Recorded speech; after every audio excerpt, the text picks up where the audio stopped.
അന്ന് വഴി പോയ സമയത്ത് റോട്ടിൽ വെച്ച് ഒരു ബെൻസ് കിടക്കണുണ്ട്. അപ്പൊ അതിന്റെ ഓണറോട് ചോദിച്ചു, സാറേ എനിക്ക് ഇതിന്റെ അകത്ത് കയറാൻ ഭയങ്കര ആഗ്രഹം, ഒന്ന് കയറിക്കോട്ടെ. ആലോചിക്കണം, 19 വയസ്സിലാ. അന്ന് എന്റെ നിഷ്കളങ്കത ആലോചിക്കണം. സാറേ എനിക്ക് ബെൻസ് കയറാൻ ഭയങ്കര ആഗ്രഹം സാർ, എന്നെ ഒന്ന് കയറി ഒരു വീഡിയോ എടുത്ത്, എന്നിട്ട് അന്നുള്ള എന്റെ മൊബൈൽ കൊടുത്ത് പുള്ളിയെ കൊണ്ട് വീഡിയോ എടുപ്പിച്ചു.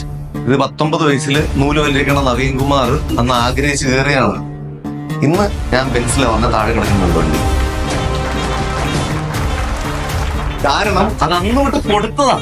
പിന്നെ സ്പ്ലെൻഡർ ബൈക്ക് എൻ്റെ ഉള്ളത്. സ്പ്ലെൻഡറിൽ പോകുമ്പോഴും ഞാൻ മനസ്സുകൊണ്ട് ബെൻസാ ഓടിക്കണത്. ഇരിക്കണത് സ്പ്ലെൻഡറിലാണെന്നേ ഉള്ളൂ. മനസ്സെന്താ ഓടിക്കണേ? ബെൻസാ ഓടിക്കണേ. KSRTC ബസ് ഇരിക്കുമ്പോഴും ഞാനവിടെ ഇരിക്കണേ. സൈക്കിൾ ഓടിക്കുമ്പോഴും ഞാനവിടെ ഇരിക്കണേ. അപ്പൊ ബെൻസിൽ ഇരുന്നേ പറ്റൂ. അതാണ് ഈ പ്രപഞ്ചം. നിങ്ങൾ അതായി തീരുന്നേ. നിങ്ങൾ എന്താണോ റിപ്പീറ്റഡ്ലി നിങ്ങൾ നിങ്ങളോട് പറഞ്ഞുകൊണ്ടിരിക്കുന്നത്, നിങ്ങളായി മാറും.